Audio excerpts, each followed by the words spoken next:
Novamente, muito obrigado, professor Renan. Professora Ana Flávia, que prazer dividir esse momento com você, que antes de tudo foi uma grande inspiração, né?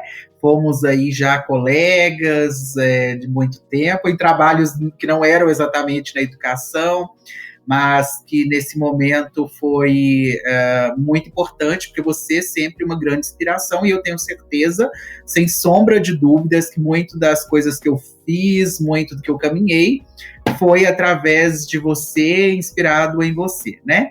Então, você sabe disso, sempre disse isso, então para mim é uma honra estar aqui hoje, dividindo esse momento, essa noite com você, que é hoje uma Prazer. amiga. Um prazer, sigamos juntos. Bom, então, né, vamos lá, sem mais demora. De novo, cumprimento os estudantes, boa noite a todos, todas que estão aí presentes, né? E acho que é sempre muito bom, como eu disse, atender aos convites do professor Renan, que trabalha de uma forma extremamente didática e comprometida com o ensino de qualidade. E essas aulas que também, além de estarem aqui ao vivo, transmitindo para os estudantes, também ficam depois disponíveis no canal do Instituto Parajás, né? Então, que é uma iniciativa muito importante que o professor Renan faz parte, que é uma forma de divulgação de conhecimento de uma forma democrática e também extremamente proveitosa. Eu já pude participar em outros momentos e hoje, em vários momentos, eu estou aí assistindo aulas que são transmitidas pelo Instituto Parajás. Então, uma iniciativa aí que a gente deve parabenizar a equipe do Parajás de forma geral. Bom, então, hoje, especificamente neste primeiro momento, eu vou falar sobre os direitos das crianças e dos adolescentes, né? Em primeiro momento.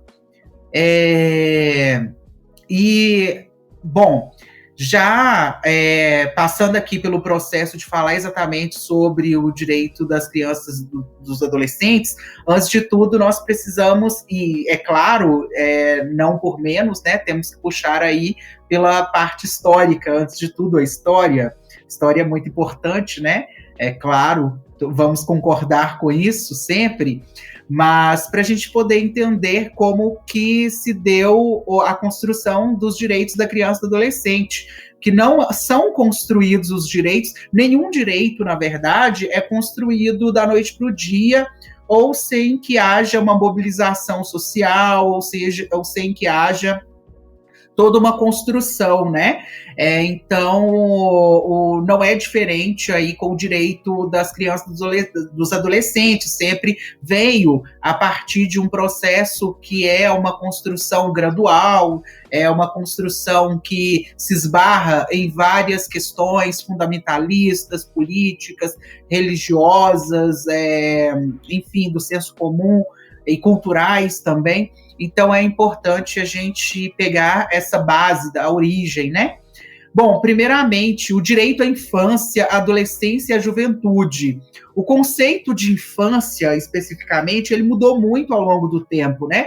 Hoje, por exemplo, nós temos uma concepção sobre a infância que é voltada muito para a ternura, para um amor, né, para um sentimento que é muito próprio do nosso tempo, é muito contemporânea, né, porque nós não tínhamos isso historicamente, isso não era uma construção histórica ali, porque inicialmente, né, crianças eram vistas como adultos em miniatura. A ideia de ser criança, do estágio infantil, não era exatamente um momento em que se constrói o indivíduo em termos intelectuais, psicológicos, né? Mas, muito pelo contrário, é só uma fase ali que, na verdade, era uma fase como um peso para os adultos pais, para os adultos família, né? E aí, duas questões que são importantes aí para tratar em primeiro ponto é que a ausência de apego a crianças e adolescentes, especialmente a crianças, né? A gente não tinha exatamente essa separação criança-adolescentes, também é uma construção bem moderna, que é a ideia de que, por exemplo, muitas crianças isso no período da Idade Moderna, ali na Europa, nessa Europa ali pós-crises, a pandemia ali da gripe, da peste negra, né? Enfim, muitas crianças, a mortalidade infantil era muito grande, isso vai continuando por muito tempo. Então era comum, no geral, os pais nem darem nome aos filhos. Então, no primeiro momento, eles não davam nem nome aos filhos, porque a mortalidade infantil era muito alta, então buscavam não ter apego às crianças, porque a construção desse apego poderia ser um problema no caso dessa morte infantil, dessa mortalidade infantil, né? Então, muitas vezes, o nome da criança aconteceu um pouco depois, ali até quando a criança já tinha atingido aí os 2 anos. Outra coisa é que em momentos posteriores, as crianças, especialmente a gente vê isso lá nas histórias que os camponeses contam, do Robert Durton, que é um livro muito bom, ele fala como as crianças eram criadas, que não havia uma separação entre as crianças e ali o ciclo adulto, o ciclo familiar, que as crianças, inclusive, elas eram envolvidas junto com os adultos. Então, muitas vezes as crianças dormiam no mesmo quarto que os pais, então conviviam e viviam ali situações de intimidade dos pais, né? Porque realmente não havia uma compreensão sobre a questão da infância.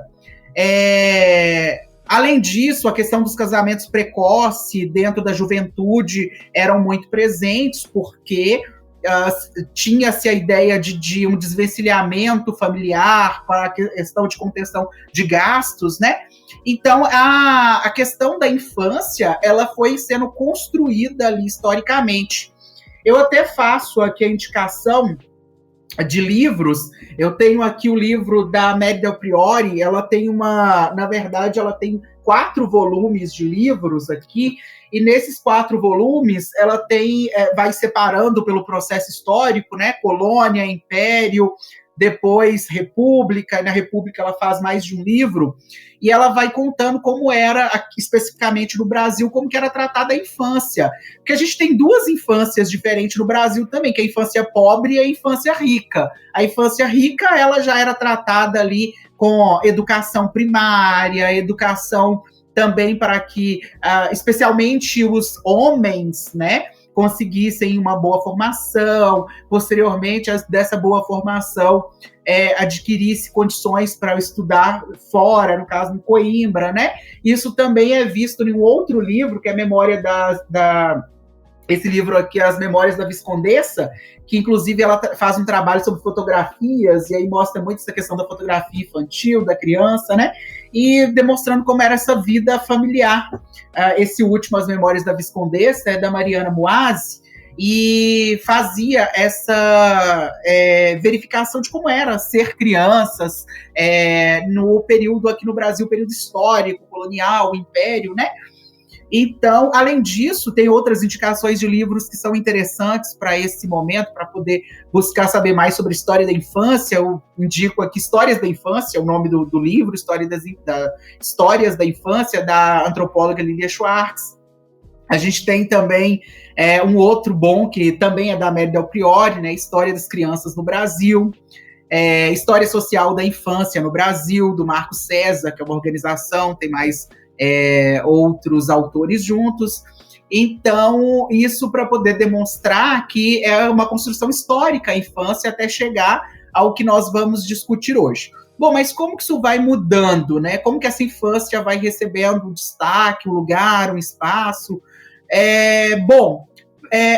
O iluminismo, ele tem muito ele tem um peso grande nesse olhar sobre a infância, porque no período do iluminismo a gente tem a lógica da razão iluminista, a formação do sujeito, pensar os sujeitos, a individualidade, o pensamento, né?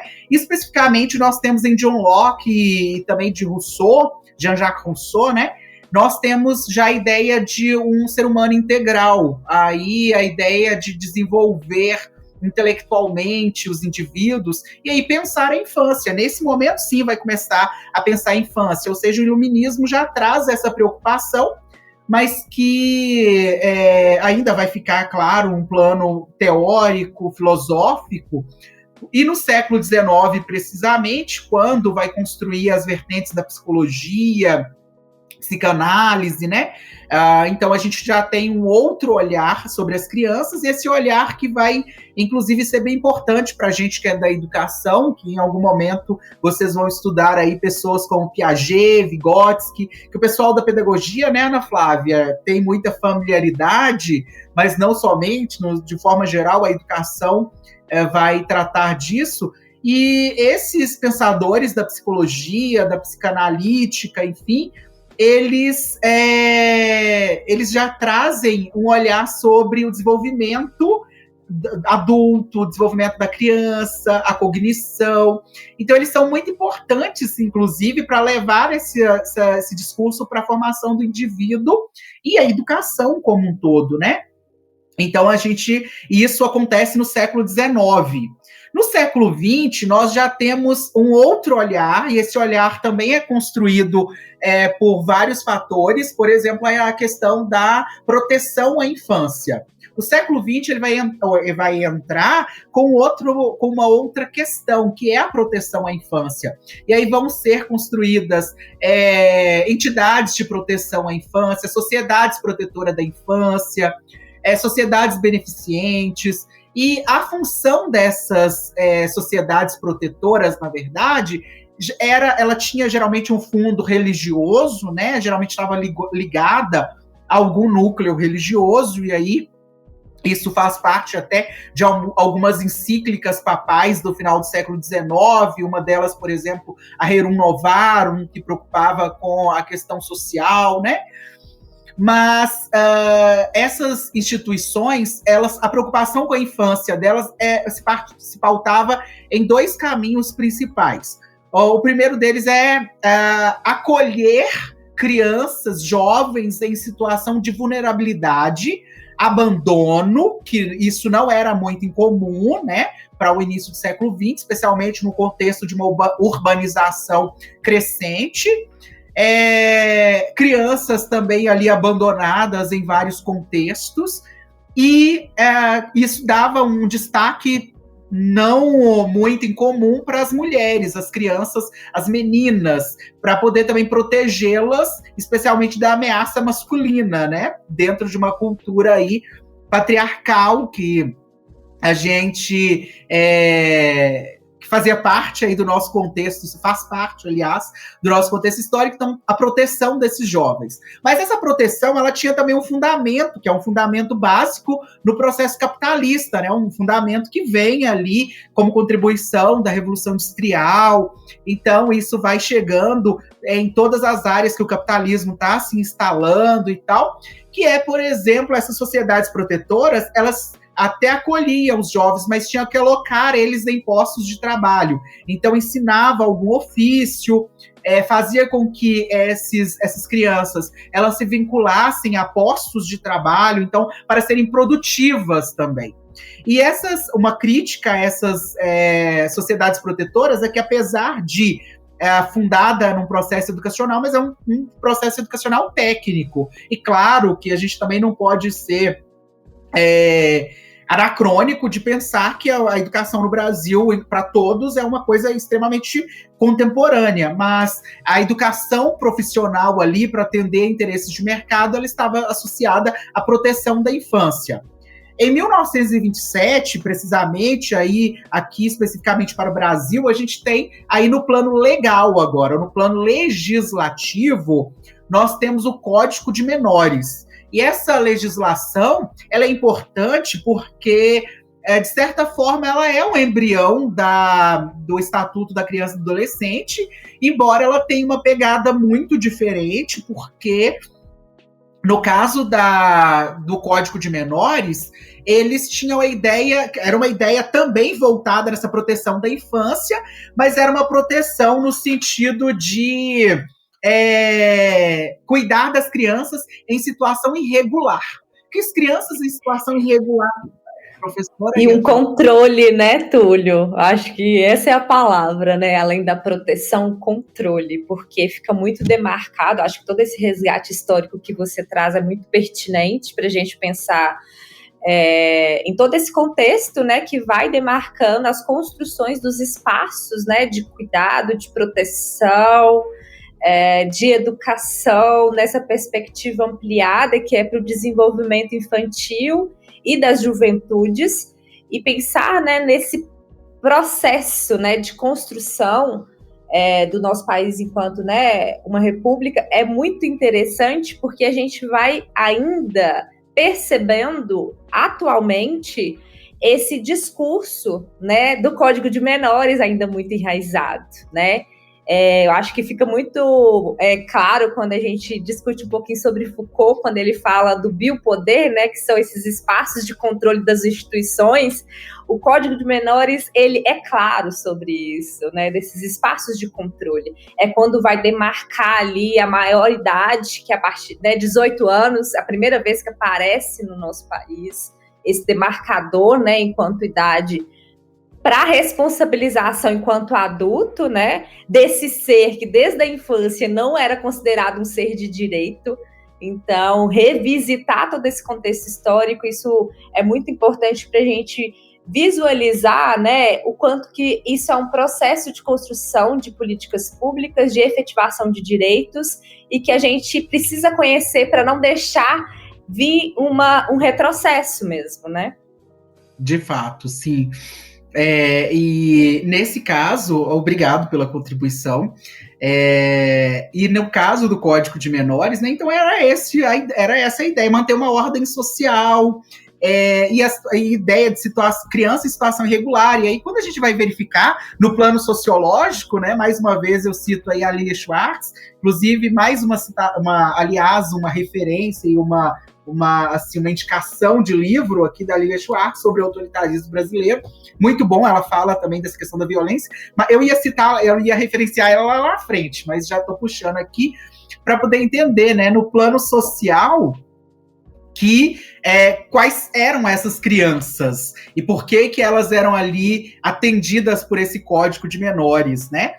E essas crianças atendidas eram que estavam em situação de vulnerabilidade, eram crianças que, segundo as lógicas sociais daquele momento, poderia vir a ser um problema social. Então, teria que recepcioná-las e direcioná-las para que o Brasil, depois, a sociedade depois, não viesse a sofrer com as consequências daquelas crianças ali, né?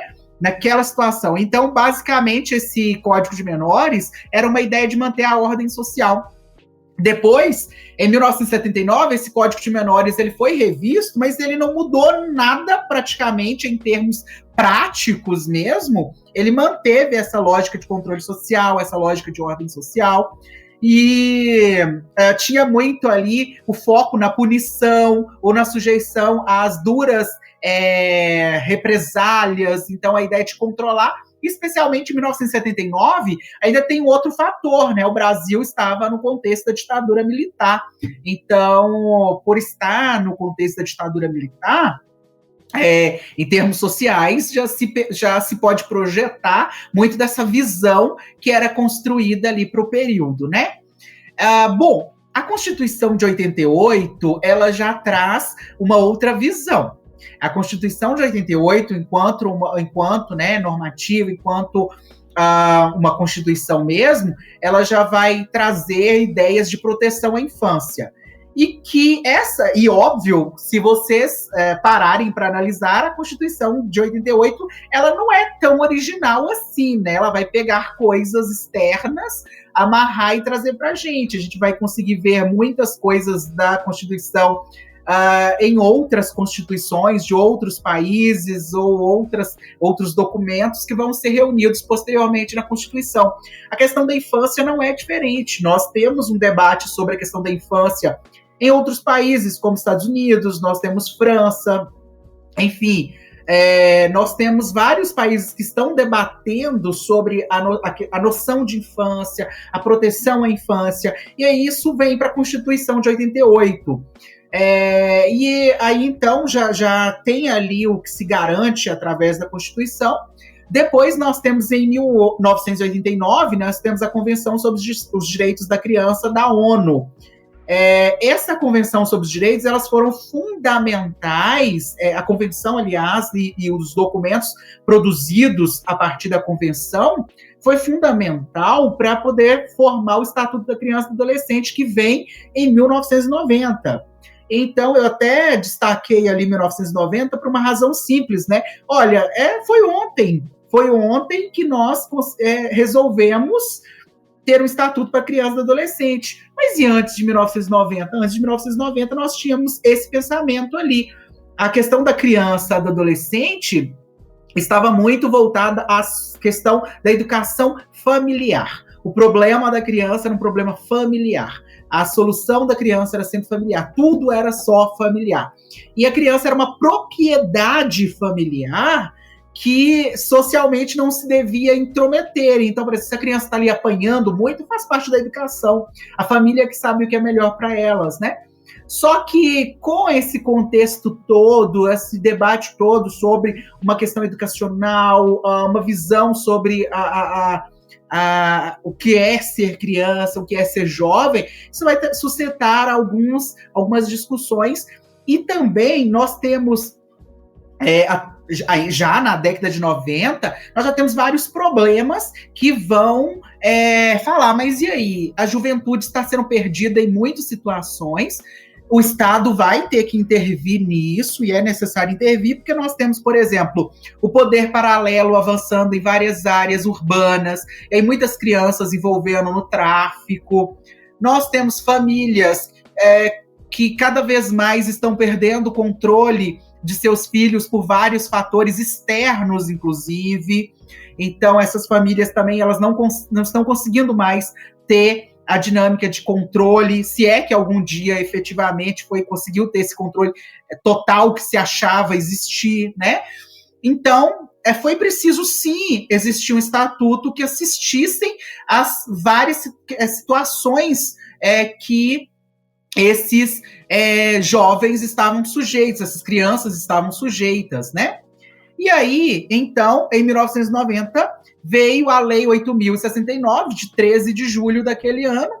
Essa lei foi extremamente importante e essencial, necessária, porque ela vai, primeiramente, reconhecer a existência a subjetividade, ela vai reconhecer o indivíduo, ainda criança, adolescente, vai conhecer ali a ideia de um processo, de um desenvolvimento. Então, o Estatuto da Criança e do Adolescente, na verdade, ele veio para poder buscar um reconhecimento do lugar desses indivíduos. Ele veio para poder buscar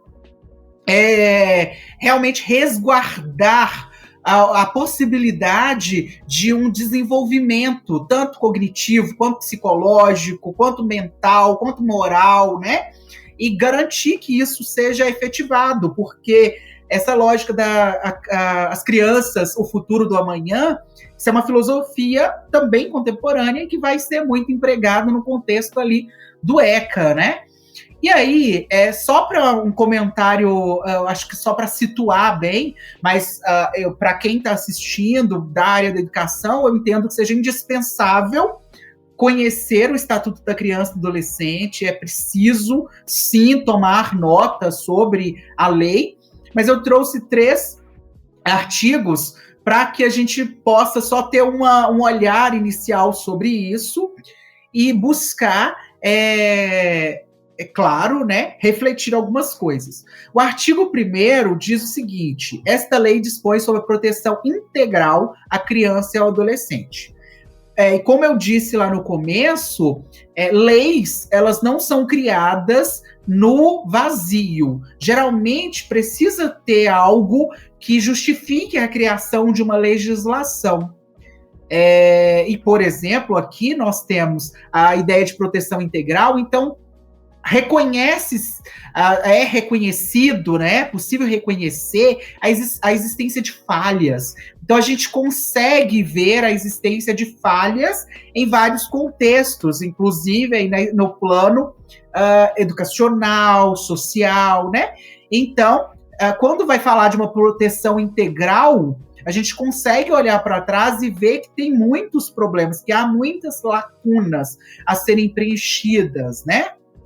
O artigo 2º diz o seguinte: considera-se criança, para os efeitos dessa lei, a pessoa até 12 anos de idade incompletos, e adolescente, aquele entre 12 e 18 anos de idade. E aí, isso é importante destacar, porque, primeiro, não existe a ideia de pré-adolescente, tá? Legalmente, não.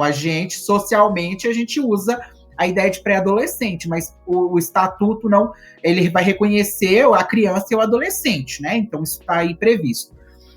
Mas o que o foco principal disso é que vai, inclusive, reconhecer enquanto categorias sociais, enquanto eles ganham status dentro da sociedade. E esse status é importante porque as políticas públicas que vão ser construídas, o olhar do Estado, o olhar das instituições, então vão ser orientadas por um status que agora é o status de ser criança e adolescente.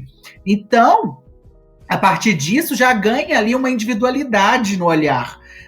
Não são apenas sujeitos margeados ou que estão passando ali por uma... Não, consegue enxergar como uma fase e como uma fase que vai ser assistida, né? Então, se já tem uma lei, essa lei vai assistir aquele segmento.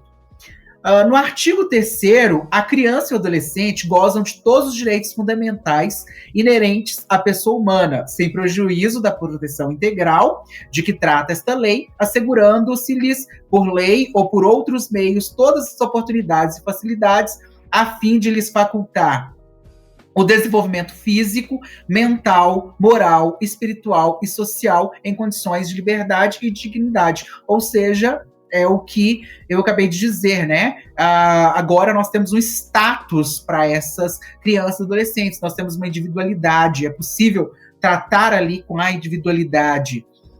Bom, e o Estatuto da Criança e Adolescente, ele fala, e isso em todo o estatuto, isso vai ser reforçado sobre a proteção da infância e adolescente por parte de alguns grupos essenciais. A família, compete à família, sim, a proteção das crianças e dos adolescentes.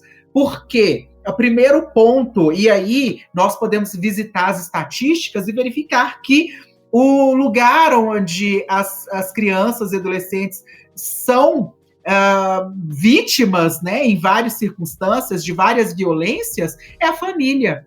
Então, por vários contextos, a família é, assim, causadora de vários problemas. E mais à frente eu vou pontuar isso melhor, mas quando o estatuto ele vem, ele fala, é dever da família proteger.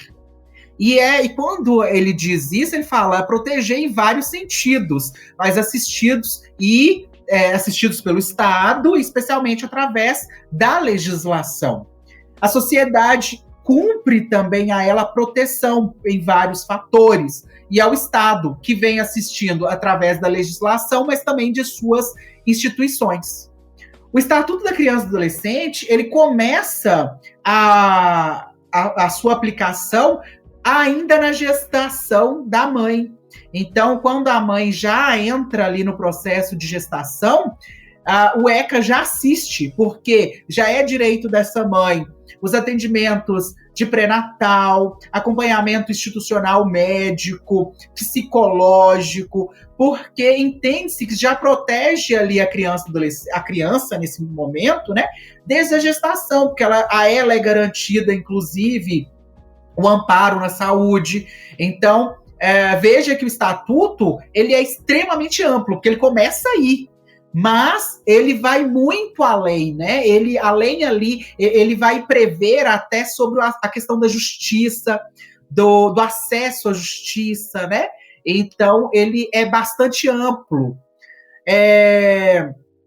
Um ponto importante aí do ECA é sobre a questão da educação familiar e a convivência parental. E como eu disse que eu ia tocar nesse assunto, é por a UFMG, ela desenvolveu um estudo esse ano, e que está aí na internet, é fácil localizar, mas ela fala sobre o quanto a violência contra crianças e adolescentes parte principalmente através da questão familiar. E não por menos, né? Quando a gente pensa na proteção de crianças e adolescentes, realmente, e se a gente verificar em vários documentos, vários relatos, nós vamos verificar que há um grande problema em relação à questão da educação familiar, e o quanto, muitas vezes, as crianças e adolescentes são violentadas ali dentro do lar, têm os seus direitos suprimidos ou não garantidos, não assegurados, e como muitas vezes há, inclusive, o abandono, a violência sexual. Então, tudo isso, o estatuto, ele está ali para assegurar. E também há os centros de atendimentos, por exemplo, os CRAS, as instituições, né, o CRAS, ou os SUAS, que são atendimentos aí específicos. E aí, essas instituições, elas são extremamente importantes e ela nos revela pontos fundamentais para poder entender por que o ECA é tão essencial. E aí, eu, não muito recentemente, mas no ano de 2023, eu fiz um trabalho com alguns estudantes e nós fomos até o CRAS, o CREAS, e também fomos até o SUAS, o atendimento do SUAS, e começamos a conversar com assistentes sociais, para ver como que é a realidade de crianças e adolescentes das cidades. Nós tínhamos outros objetivos, o Conselho Tutelar, nós podemos conversar com vários segmentos ali, que recebem famílias, que atendem famílias, e um dado extremamente alarmante, preocupante, por exemplo, famílias em situação de vulnerabilidade em vários aspectos. Por exemplo, famílias em que havia um número elevado ali de violência doméstica, o pai que bate na mãe, ou a questão do alcoolismo muito forte, a questão das drogas, e as crianças, elas acabavam convivendo naquela situação, naquele ambiente, e olha, quando a criança ela passa a desenvolver desenvolver inclusive enquanto criança e adolescente, em um lugar onde ela está convivendo com violências, que ela está convivendo com situações problemáticas, essa criança que está desenvolvendo o seu intelectual, que está desenvolvendo a sua cognição, está em estágio de desenvolvimento ali, ela vai adquirindo também complexidades. E isso vai afetando psicologicamente, fisicamente, muitas das vezes, né? Essas crianças, isso é uma violência gigantesca. E não é incomum. Inclusive, me surpreendeu, e eu sempre digo que nós, enquanto educadores, às vezes nós estamos muito distantes das realidades que nós estamos sujeitos, né? Porque essas crianças, esses adolescentes, eles vão parar onde? Na escola. Eles são obrigados a irem para a escola, eles vão se deparar ali, e a gente não tem tanta conexão com a existência desses problemas. Ficam muito localizados, né? Eu acho que é muito importante, então, que a gente tome conhecimento desses problemas, e ao tomar conhecimento desses problemas, nós possamos, né, passamos a conseguir inclusive ver e dar valor à existência de uma legislação que proteja, assim, crianças e adolescentes e faça valer isso. Então, por exemplo, enquanto educador, vejo sinais dos meus alunos, eu preciso buscar solução para aquilo, buscar instituições que possam me amparar e amparar o menor ali também, né? Então, essas instituições, elas nos mostram que o ECA é extremamente essencial e necessário. E mais do que nunca, e por mais contraditório que possa parecer, às vezes contraditório para algumas pessoas também, né, professora Ana Flávia? Porque às vezes a gente vem de um ciclo familiar diferente, acolhedor, mas não é a realidade de todo mundo, porque muitas pessoas estão sofrendo ali com variantes externas, inclusive. Por exemplo, a questão do álcool e das drogas, eles são variantes externos que muitas vezes é aquém até da própria família. A família às vezes está até lutando contra o vício, contra o alcoolismo, mas que aquilo tem toda uma situação, né? Nesses dados também, nesses contatos, nesses trabalhos, eu tive acesso a crianças que estavam sob guarda de parentes, porque os pais estavam privados de liberdade, né? E eu acho que isso a professora Ana Flávia pode dizer melhor para a gente posteriormente, mas é só para poder pontuar que quando a gente fala de que o estatuto é também uma proteção em relação ao cuidado familiar, é por isso, porque as novas dinâmicas sociais exigem isso, né?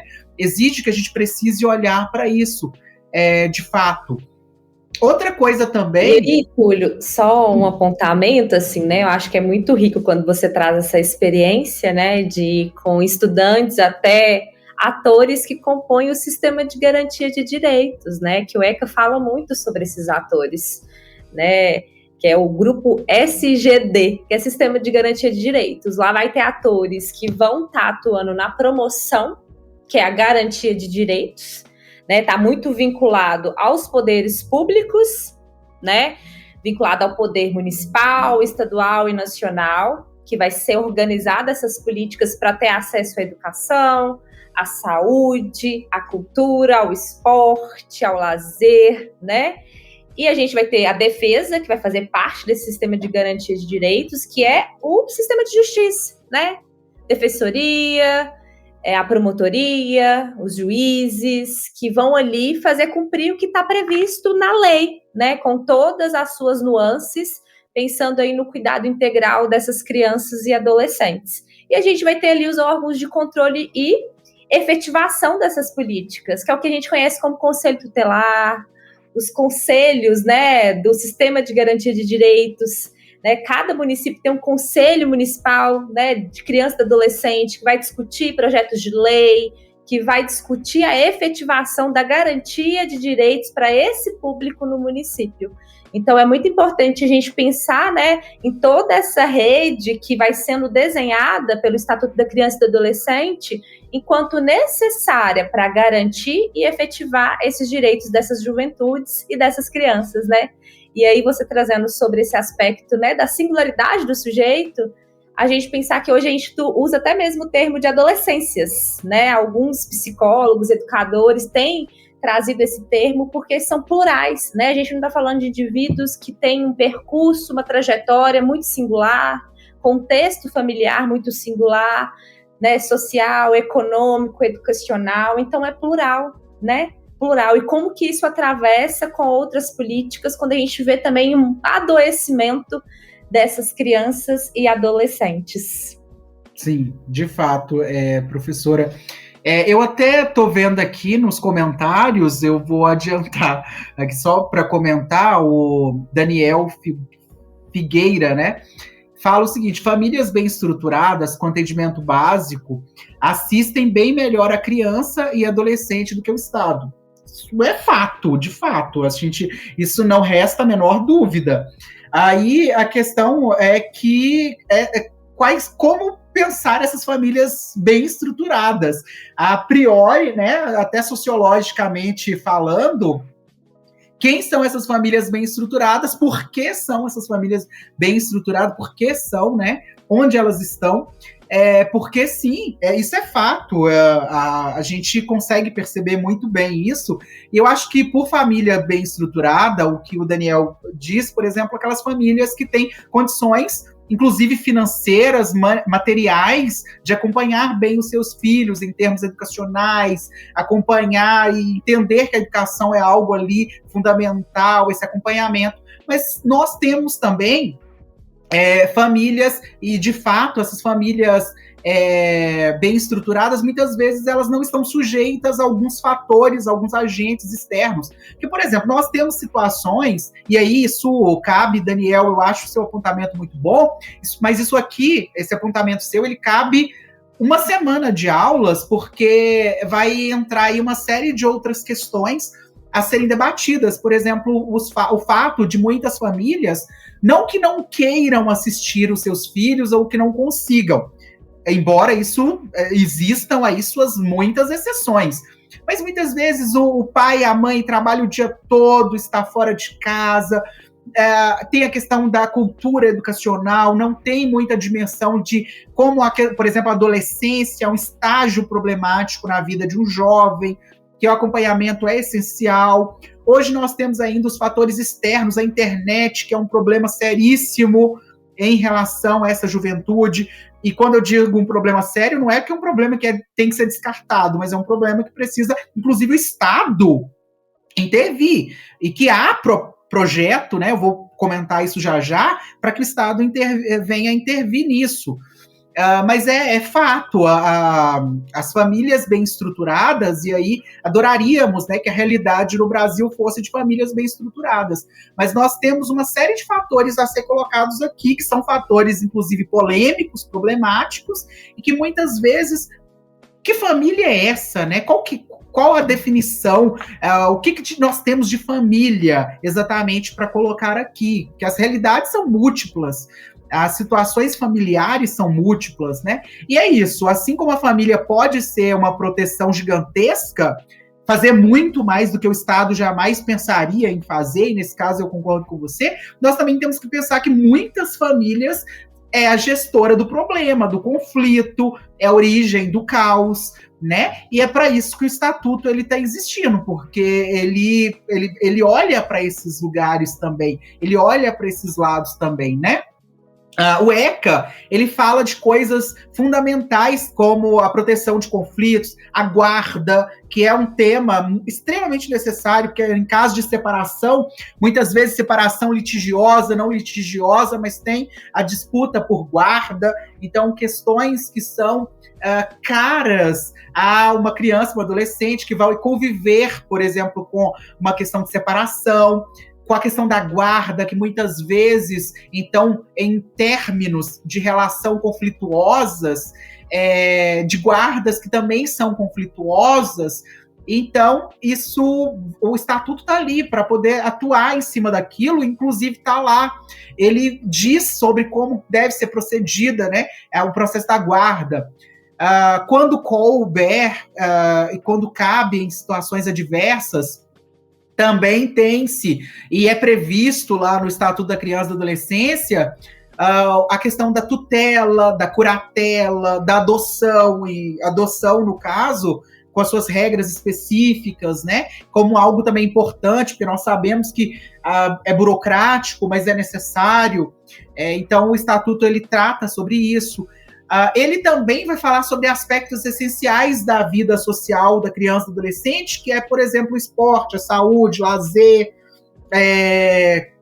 trabalho, a questão do trabalho infantil, a questão da justiça também, de como a justiça deve assistir pessoas que incorrem em crimes contra a criança e adolescente, vai tratar também sobre os conselhos tutelares, que são vistos, em muitos casos, como grandes inimigos da população, das famílias, porque muitas famílias têm o conselho tutelar como inimigos, né? Então, isso também é um processo a ser desconstruído, porque o conselho tutelar está ali para garantir que seja cumprido o que está no Estatuto da Criança e Adolescente, né? Embora, claro, isso também seja discutível, porque muitas vezes, muitos conselhos tutelares, hoje em dia, tem se formado à base de um fundamentalismo perigoso também, mas que não deixa de ser um instrumento importantíssimo para assegurar, aliás, importantíssimo, não essencial, para assegurar o cumprimento dos direitos da criança e do adolescente. Bom, e aí eu trago aqui a importância do ECA na atualidade. E aí eu trago para vocês uma reportagem que é desse ano, né? Publicada pelo portal G1, uma reportagem recente que diz: Minas Gerais é o terceiro estado com mais casos de violência contra crianças e adolescentes. Aliás, Minas Gerais é o terceiro estado, né? Com mais casos de violência contra crianças e adolescentes no Brasil.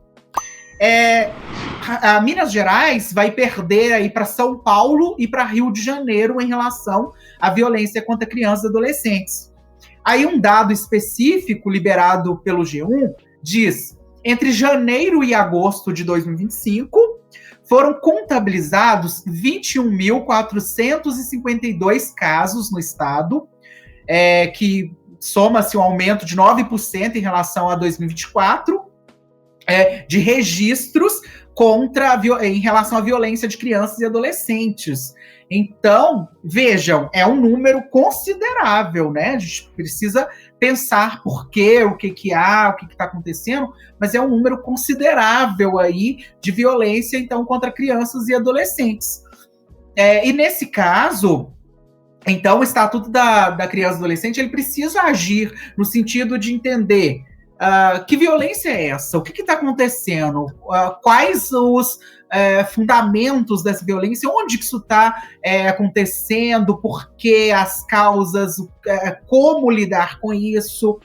Então, o Estatuto está ali para poder assegurar que que essa violência ela consiga encontrar respaldo. Então, quando vem as denúncias, quando vem os casos, o Estatuto já orienta ao que tem que ser feito, o processo, como deve ser atendido a criança e adolescente vítima de uma violência. Isso é muito importante em tratar. Bom, e aí, alguns tipos de violência, o relatório desenvolvido pela UFMG, ele fala em alguns pontos de violência. E aí, um desses pontos de violência, por incrível que pareça, a maior violência é a negligência. Mas e aí, qual que é a ideia, então, ou seja, dessa negligência? Famílias que não assistem os seus filhos, famílias que deixam as crianças e adolescentes largadas. Mas como que isso acontece, né? E aí tem várias possibilidades. E essas possibilidades, claro, são polêmicas, mas eu tenho uma postura, e uma postura que claro, muitas pessoas talvez não vá concordar comigo, mas eu já falei isso numa reunião de pais, uma vez em uma escola, eu falei com os pais o seguinte: enquanto professores, a gente não tem obrigação de educar filho de vocês, porque pais não têm como fundamento apenas colocar no mundo, mas dar valores, ofertar ali valores básicos e assistir. A gente aqui, a nossa educação, na verdade, o que a gente oferta é uma educação formativa, conteudista. Então, a gente vai ensinar disciplinas, história, geografia, matemática, língua portuguesa, é isso, a nossa função é essa. Porque hoje em dia, algo que eu vejo, e eu uso esse termo bastante, é que muitas escolas estão servindo de depósito de criança. Os pais jogam as crianças ali e acham que as escolas têm que transformar, construir ali um indivíduo. Não é isso, não é esse o objetivo da escola e nunca tem que ser isso. Mas quando a gente fala de negligência, isso é extremamente profundo e muito comum. Porque, além das escolas transformadas em depósitos, crianças sendo jogadas ali, tem-se a negligência numa educação realmente de qualidade, no acompanhamento do crescimento daquelas crianças e adolescentes. E eu sempre digo, né? E a gente tem, mas isso tem raízes em muitas situações. Por exemplo, em gravidezes indesejadas, em casos de famílias ali que não se prepararam para ter filhos e por várias razões não se programam em termos de família. Casos variados aí, gravidez, adolescência. Então, muitas vezes, pessoas, indivíduos que não estão preparados para ser pai, para ser mãe, e vão colocar filhos no mundo e ali abandonados ali em vários aspectos, né? Porque não é dar comida, não é dar bebida, não é dar roupa, não é vestir, não é alimentar o essencial de uma educação. Não é isso que transforma, que faz, que constrói, que educa, né? Muito pelo contrário, existem várias demandas e isso tem que ser cumprido, isso é um princípio aí, né? E essa negligência, ela tem sido muito vista, porque como hoje a gente reclama, fala, isso está muito visto, né? Muitas reclamações por parte de professores, de estudantes com pouca educação, pouco interesse, e como eu digo, a educação familiar, pouco interesse em estudar. Então, isso também é negligenciar os filhos, a família negligenciar, né? Não acompanhar ali. E naturalmente, como eu disse, isso tem vários fatores, não dá para culpar a família por absoluto, né? Não é exatamente a família por absoluto a culpada, mas e sim, nós temos o Estado como culpado também, em vários aspectos, mas também nós temos um construto social ali cheio de problemas que precisam ser pensadas, né? E para isso a gente precisa entender esse lugar, esse papel do fazer educacional familiar ali também. Outro tipo de violência é a física. E aí, quando a gente fala da violência física, muitas vezes, elas estão ligadas àquele espancamento, muitas vezes não, a maioria das vezes, né? Porque uma das aversões ao conselho tutelar que a gente vê no popular é que as pessoas falam sobre o conselho tutelar a seguinte coisa: olha, hoje a gente não pode educar, porque o conselho tutelar não deixa. Então a gente não pode bater, a gente não pode corrigir e a gente não pode dar devidamente aquela educação. Só que não é isso. Na verdade, o conselho tutelar não tem a função de proibir uma educação familiar. Mas, primeiro, em relação à violência física, educar não constitui da parte da violência física, né? Não é isso. Mas eu até brinco, eu costumo brincar, uma chineladinha educativa não vai fazer ninguém ter problemas com o conselho tutelar. Ainda que é verdade que a gente não precisa educar através da violência física, até porque esse é um erro histórico nosso, né? É um erro histórico de achar que a gente pode resolver coisas através da violência física, um erro grotesco e problemático de achar que a solução está ali na questão da violência física. E não, né? Só vai tornar a criança, adolescente, mais propenso a serem violentos também, a achar que as coisas se resolvem daquela forma. Então, a questão física não é o processo, mas também é isso. A gente consegue perceber em vários as notícias dos jornais, constantemente a gente está verificando espancamento de criança e adolescente. Então, essa fere a integridade física, moral, através da violência física, né? Então, tem toda uma situação por trás disso. A violência psicológica, ela vem através de várias situações. Por exemplo, quando a gente tem ali, no caso da violência psicológica, nós temos as famílias que já passam por alguns problemas. Eu não gosto de usar, eu acho que esse termo é muito ruim, quando a gente fala de famílias desajustadas, né? Eu acho que esse termo é horroroso, assim, sociologicamente falando, é um termo horroroso, assim. Mas quando a gente fala famílias que têm problemas, que estão convivendo com aspectos problemáticos, como, por exemplo, os vícios. Isso pode vir a afetar psicologicamente crianças e adolescentes. Mas tem outros casos, em casos de divórcios, por exemplo, que os pais começam a pesar emocionalmente nos filhos para escolher um lado, para tomar um partido. Isso também é uma violência psicológica extremamente comum. E por fim, e longe de ser menos importante, ao contrário, a violência sexual, que é um monstro que assusta muito a gente, porque a violência sexual é um escândalo que está sempre aí em evidência, né? Então, enquanto educadores, por exemplo, nós temos que tomar muito cuidado para poder buscar identificar esses problemas, analisar os problemas e conseguir intervir nisso. Então, a violência sexual contra criança e adolescente é uma realidade triste, assustadora, tenebrosa. Recentemente, 2 semanas atrás, veio, né, à mídia o caso de um pai que estava prostituindo uma criança. O caso das famílias que estavam ali abusando sexualmente de crianças, né? Então isso é uma abominação terrível e que tem, e isso aí no plano sociológico a gente até tem que tomar um certo cuidado, porque isso tem ficado muito comum, no sentido de que em muitos casos o tempo todo, e a gente não pode de forma alguma deixar que isso seja comum. Porque o que se é feito em grande escala, a sociedade passa a começar a acostumar e a conviver com aquilo de uma forma a pensar que aquilo já se faz parte de uma estrutura da sociedade e que, então, entender aquilo como parte estrutural da sociedade. E não é, de forma nenhuma, isso não pode ser encarado de forma nenhuma como algo que faz parte da estrutura. Pelo contrário, tem que ser eliminado, tem que ser extinto. E, para isso, o Estado precisa fazer valer, por exemplo, o Estatuto da Criança e Adolescente, à medida que pode, à medida das ferramentas, à medida das instituições, né? Então, isso precisa ser combatido para que isso não vire parte estrutural.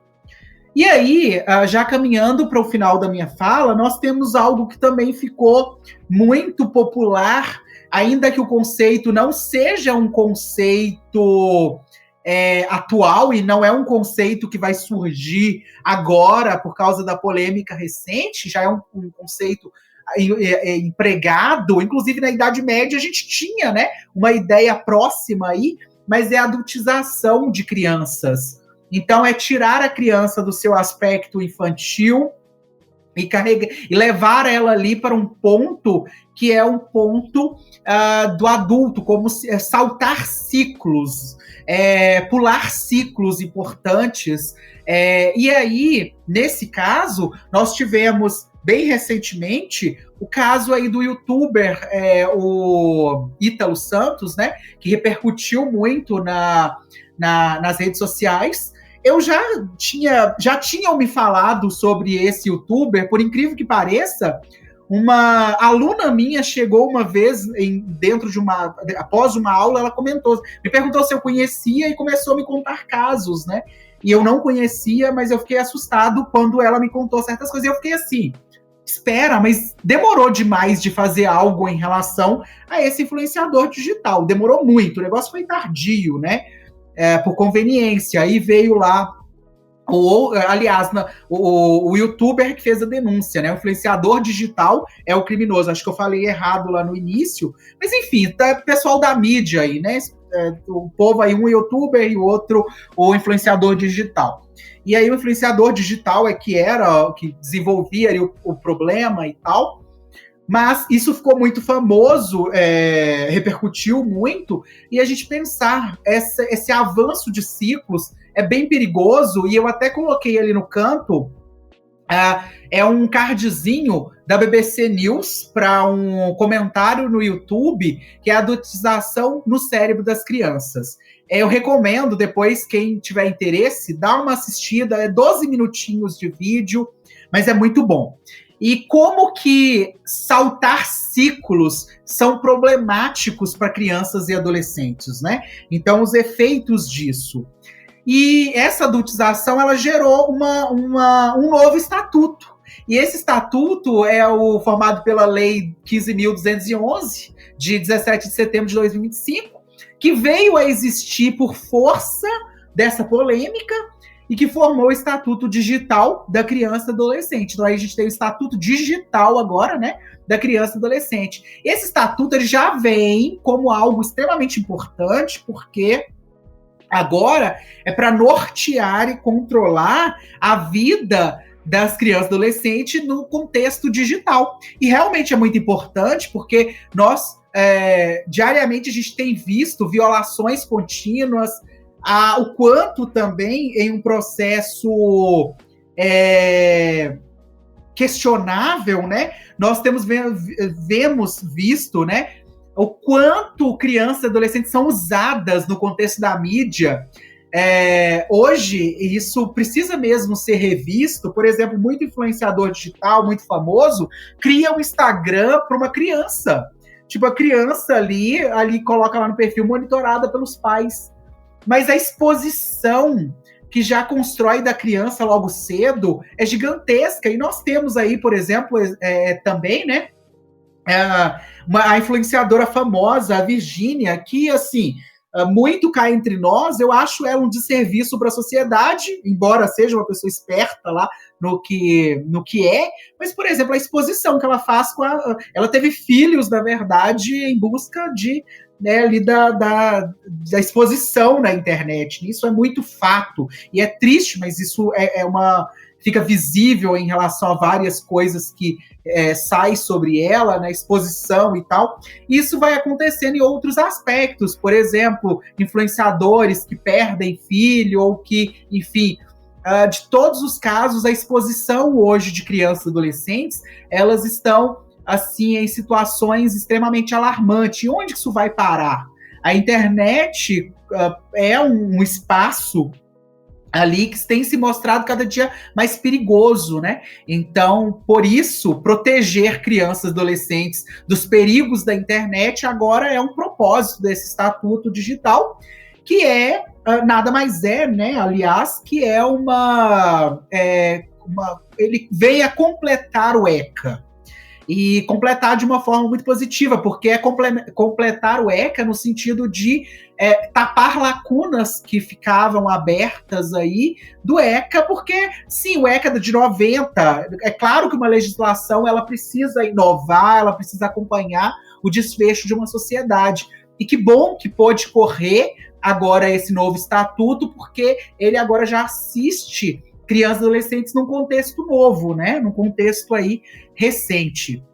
Bom, então é isso. Agradeço a oportunidade. A minha fala eu encerro por aqui. Espero ter colaborado de alguma forma.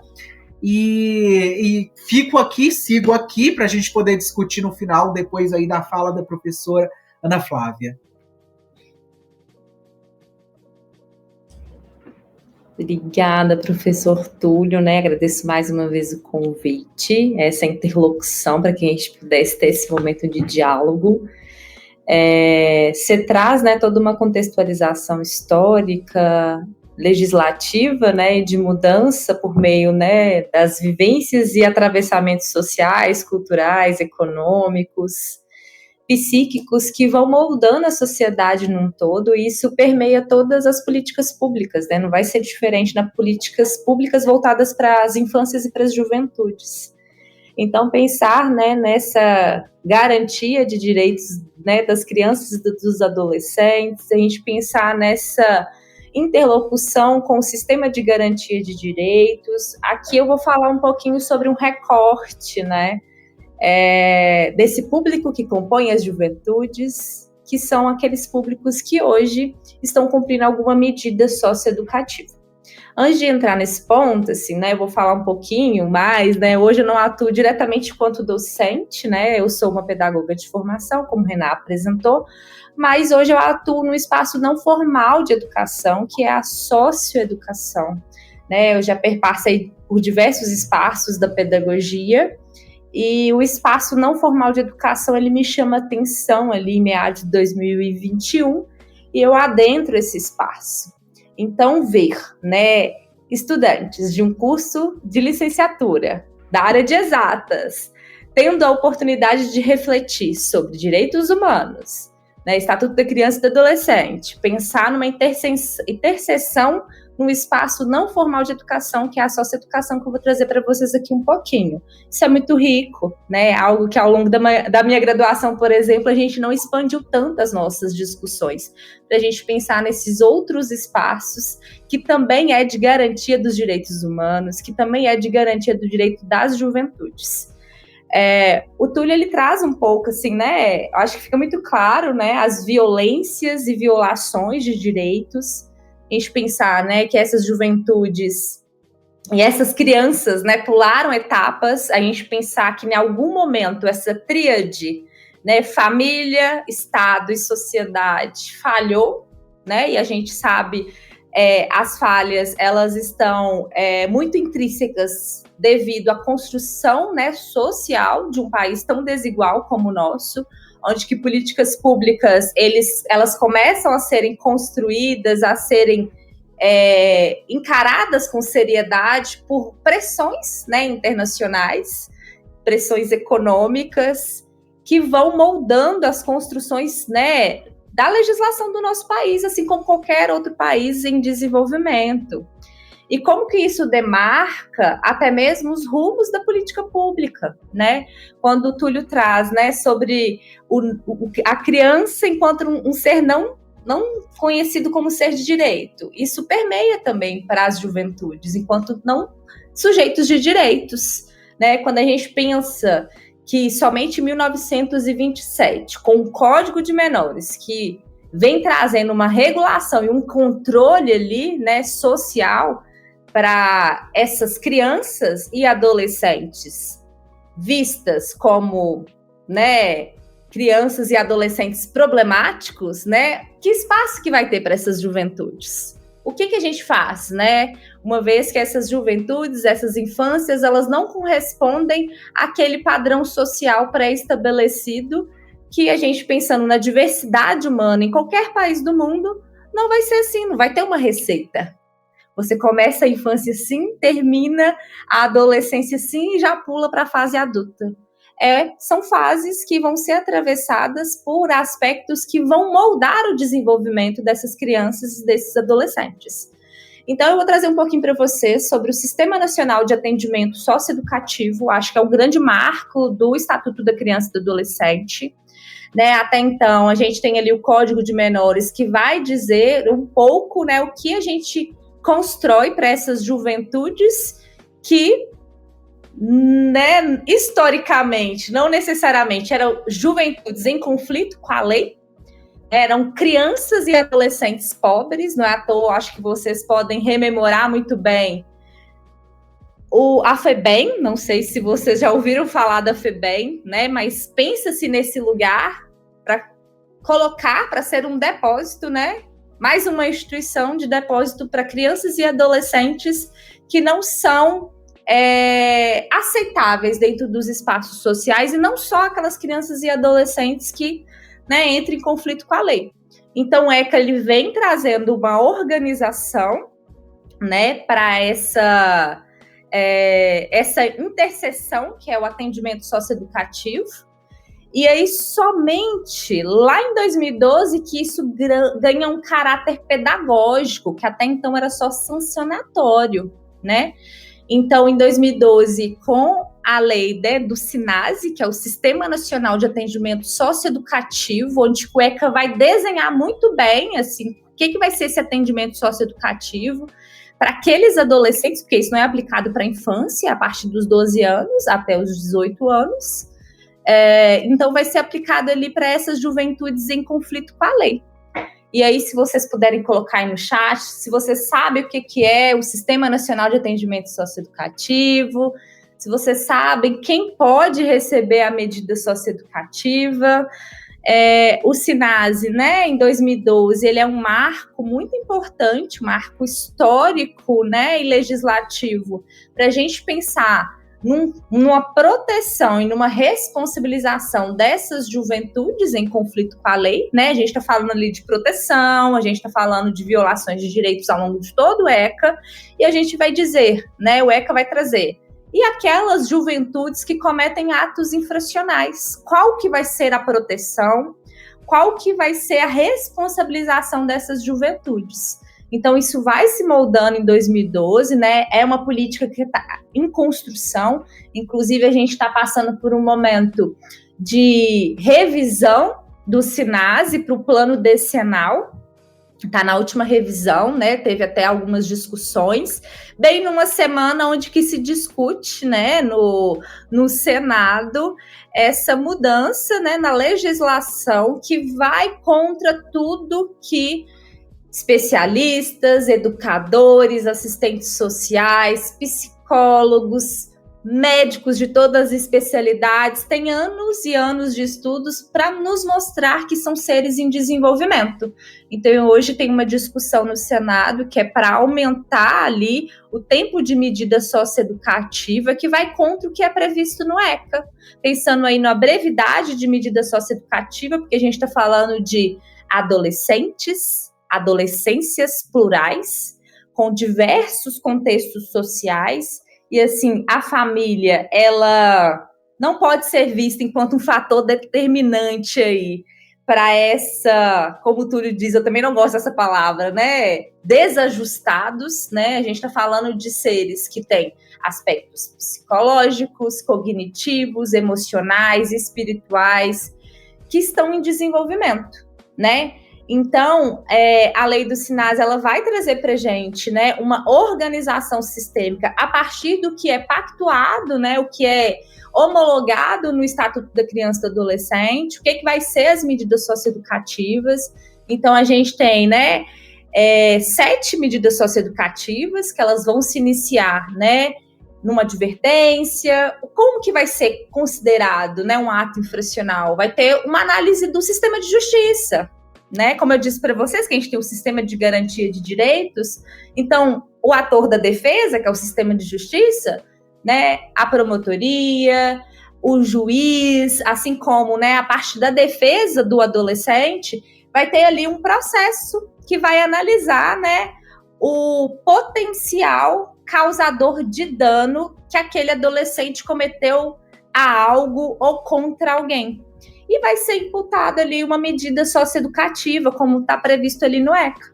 E essa medida socioeducativa, ela vai de uma advertência, né, que é o judiciário. Tudo é o judiciário que determina, né? A medida socioeducativa é uma determinação judicial. Então, o judiciário vai determinar um tipo de medida, advertência, obrigação de reparar o dano, prestação de serviço à comunidade, liberdade assistida. Essas duas últimas, elas estão interligadas ao CRAS e ao CREAS, que faz parte, né, dos atores do Sistema de Garantia de Direitos, que é o Serviço Socioassistencial, a política do SUAS, que eles vão criar plano individual de atendimento para essa juventude que comete um ato infracional.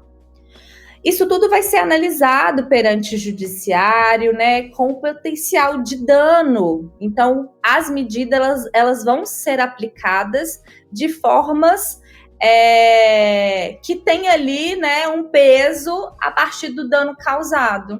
E a gente tem as medidas de privação de liberdade, que é o extremo da aplicação dessa medida socioeducativa, e que todas essas medidas estão em interlocução em respeitar prioritariamente o que está previsto no Estatuto da Criança e do Adolescente. Então, não quer dizer que um adolescente que comete ato infracional, que esteja ali respondendo por um ato infracional, que não é ser de direito. A gente não está falando de direitos humanos aqui nessa disciplina, né? Então, isso vai permear a socioeducação também. Precisa. Lembrem-se, são seres em desenvolvimento, né? A gente tem todo um conceito, né, da socioeducação que diz de uma educação cidadã, de uma educação para a vida. Por isso que a gente tem, né, tão organizado um sistema de garantia de direitos, atores que vão compor essa organização e efetivação da garantia de direitos durante a medida socioeducativa e pós-medida socioeducativa, para que essa juventude rompa a sua trajetória infracional. Então, nas medidas de privação de liberdade, tem uma que não é medida socioeducativa, ela é uma medida cautelar, que é uma internação provisória, onde que há ali, né, uma identificação de um ato infracional mais gravoso, o judiciário está analisando o processo, o judiciário tem até 45 dias para dar a sentença para esse adolescente. Dando a sentença, esse adolescente ele pode vir a cumprir uma medida em meio aberto, como eu disse para vocês, né, uma prestação de serviço à comunidade, ou uma liberdade assistida, porque a advertência e reparação ao dano vem antes da privação de liberdade, seja de qualquer formato.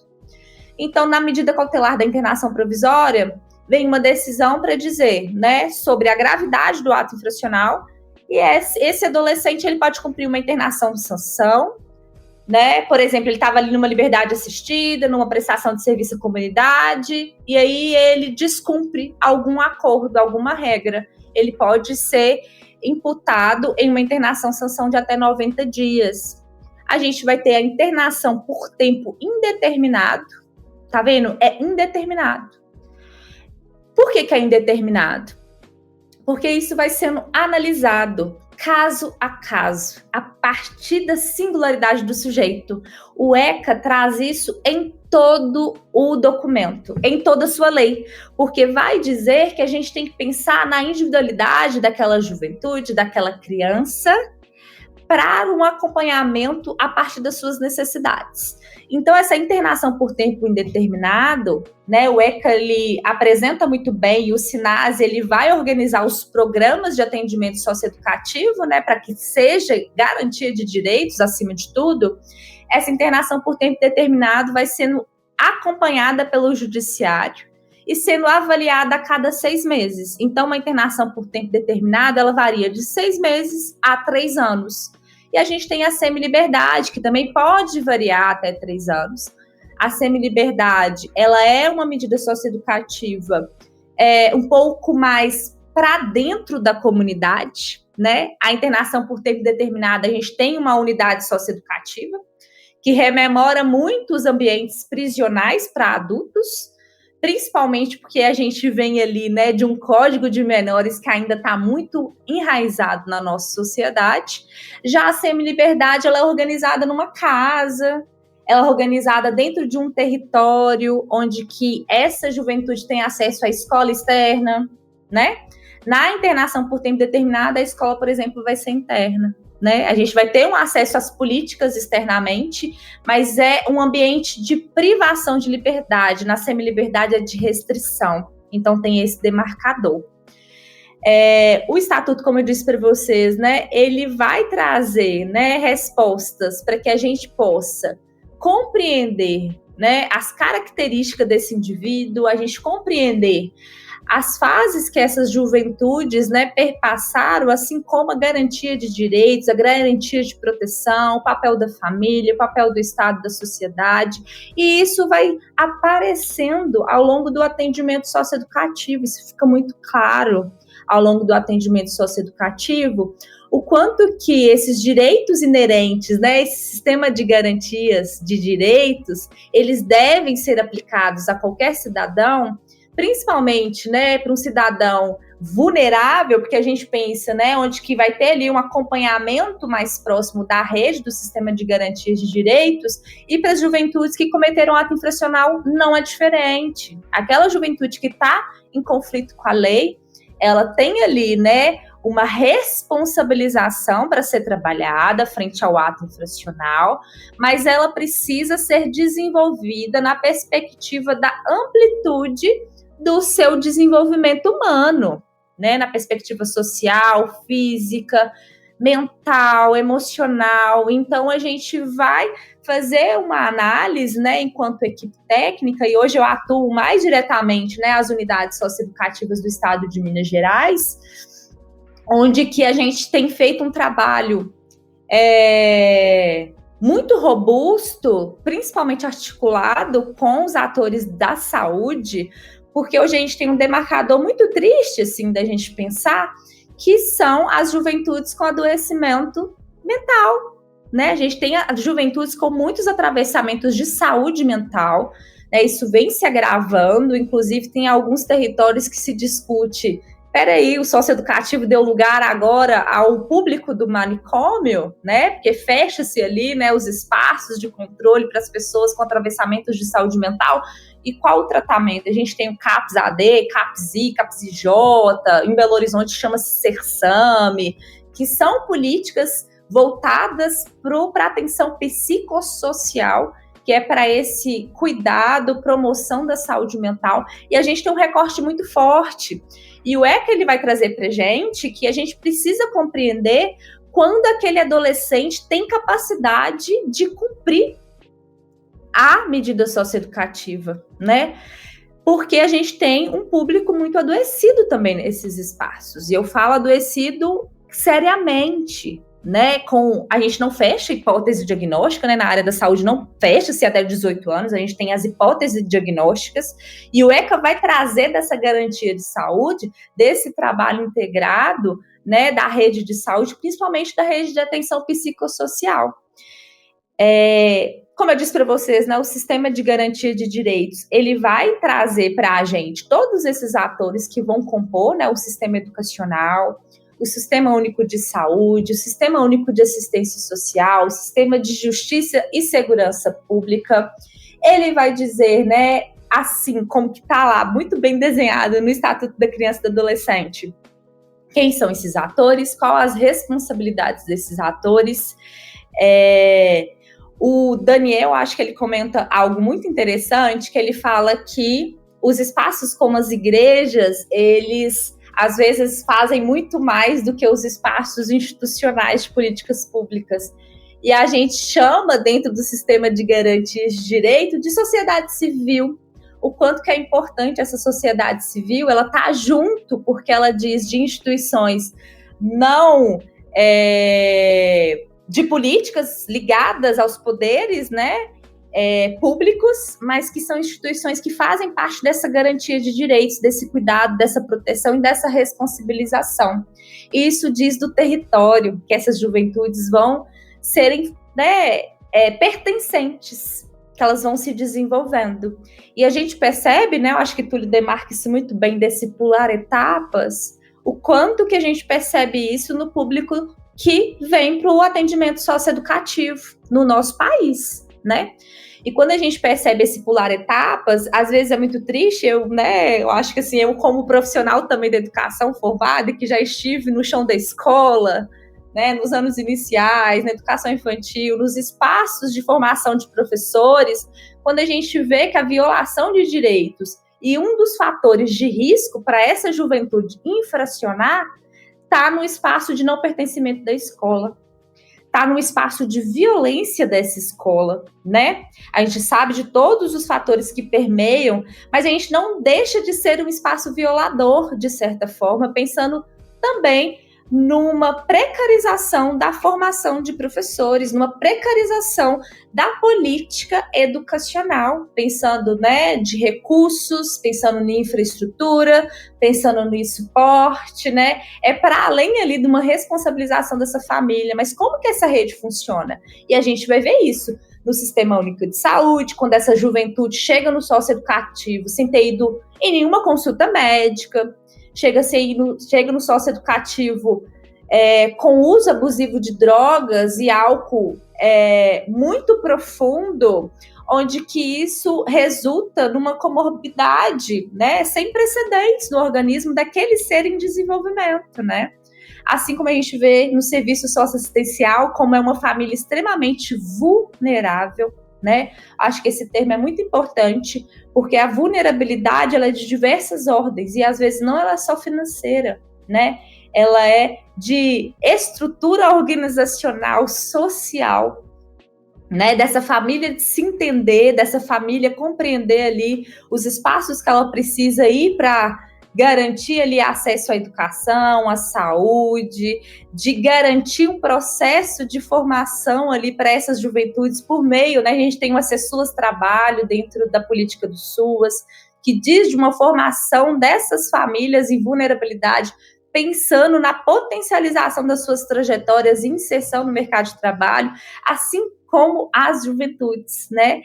a principal mudança que a gente tem, né, com a chegada do SINASE, assim, o que traz uma mudança significativa no ECA, é pensando nos espaços de trabalho, que até então o Código de Menores, ele não proibia um trabalho, né, como se fosse numa carga horária de adulto, para adolescentes, era proibido 12 anos, menos de 12 anos. Acima de 12 anos poderia se organizar.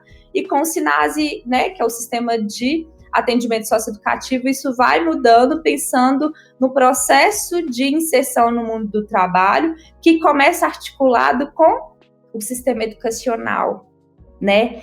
E que essa perspectiva do trabalho, eu acho que o Túlio traz, assim, como que isso vai demarcando as políticas educacionais do nosso país, em um momento, por exemplo, que a gente estava voltado muito para a formação técnica, em um momento que a gente pensa muito na expansão das universidades. Então, assim, pensar nas possibilidades de oportunidades, né? Eu gosto muito de citar Antônio Carlos Gomes da Costa, ele tem um livro muito bacana, que é Por uma Pedagogia da Presença. Ele é era um dos poucos pesquisadores da socioeducação, um dos poucos pesquisadores que falava desse espaço na perspectiva de garantia de direitos e como que esses indivíduos que estão em conflito consigo mesmo, conflito com a lei, conflito com o mundo, conflito com o outro a todo momento, e como que é importante de reconciliar esse jovem consigo e com os outros. É a primeira etapa para superar essas mudanças e esses atravessamentos de tudo aquilo que está no ambiente que rodeia, né? E essa pedagogia da presença, ela vai dizer, e vocês como futuro aí licenciados, ela vai dizer do papel transformador desse mediador para a construção de conhecimento por meio da educação. Que seja o espaço que vocês definirem enquanto, né, o espaço para a atuação de vocês. E aí a gente tem, né, o fundamento do sistema socioeducativo. Eu trouxe alguns pontos, assim, demarcadores, que hoje, né, em Minas Gerais, né, como eu disse para vocês, eu atuo acompanhando algumas unidades socioeducativas no estado, né, eu tenho aí uma trajetória no socioeducativo, pensando aí nesse papel, né, do sistema de garantia de direitos dentro das unidades socioeducativas de Minas Gerais. A gente tem uma construção metodológica que ela é muito à frente da maioria dos estados do nosso país. Minas Gerais exporta metodologias. Isso não é só para a política socioeducativa. Quando a gente vai pensar no SUAS, também exporta. Quando a gente vai pensar na política de saúde, é um estado que constrói muitos projetos, que constrói muitas possibilidades pensando no público, nos seus recortes de política pública. E todas essas metodologias, elas vão ser norteadas pelo Estatuto da Criança e do Adolescente. Assim como o SINASE vai, né, rememorar tudo aquilo que o Estatuto da Criança e do Adolescente define para pensar nos seus programas de atendimento socioeducativo, tanto no meio fechado, tanto no meio aberto. E hoje, pensando no meio fechado, que é com qual público eu atuo, né, a gente tem a metodologia de atendimento socioeducativo do Estado de Minas Gerais, fascículos 3, 4 e 5, que é pensando naqueles tipos de medidas que eu apresentei para vocês, né? Internação, sanção, medida cautelar, que é o provisório até 45 dias esperando a decisão judicial.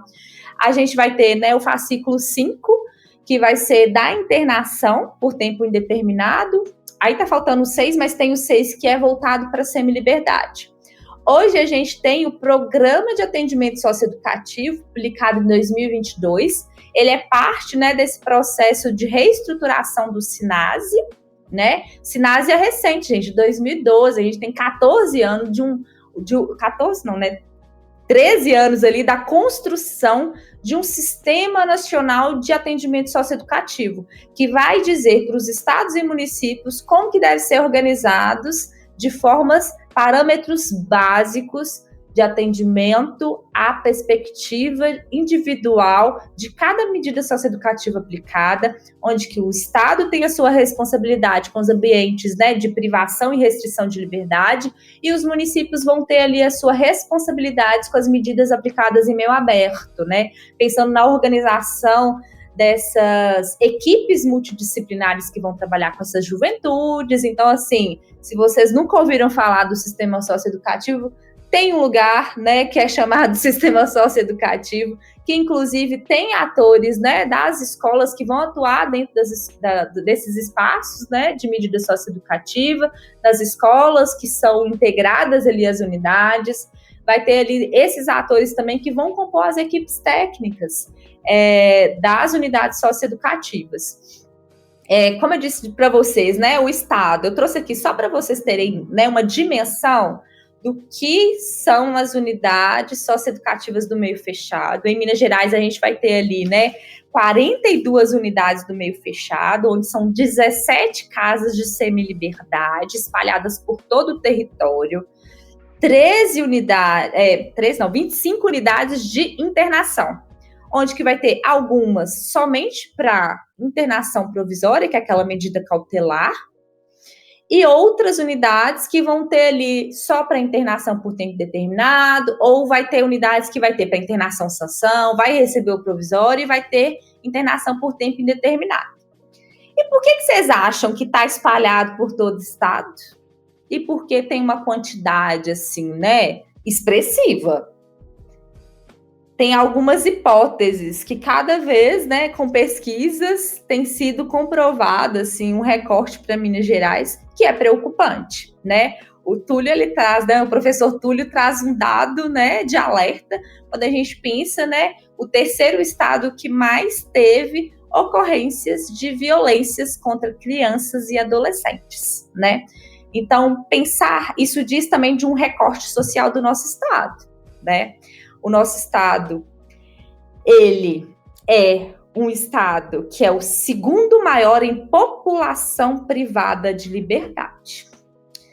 Não é só para o socioeducativo, é para o adulto também no prisional. A gente só perde para São Paulo. Nem no Rio de Janeiro a gente tem uma população tão grande privada de liberdade.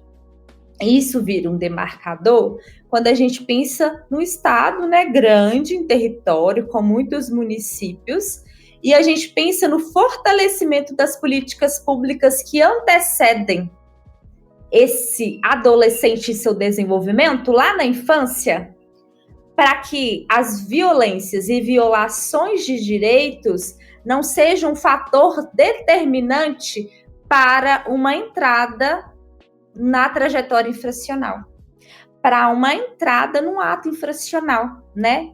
Então, o sistema socioeducativo no estado de Minas Gerais, ele é organizado, ele é distribuído territorialmente, porque o ECA vai dizer assim: adolescentes em cumprimento de medida socioeducativa precisa ter a garantia de direito de cumprir a medida próximo da sua família. Por quê? É brevidade da medida. Essa juventude vai retornar e ela precisa retornar para o seu ambiente familiar, para o seu território, né? A gente está falando de um cumprimento de medida que tem uma brevidade, porque a gente está falando de seres em desenvolvimento. Tem pontos que vão ser desenvolvidos e precisam ser desenvolvidos no território. Aquele adolescente não veio com conflito no território?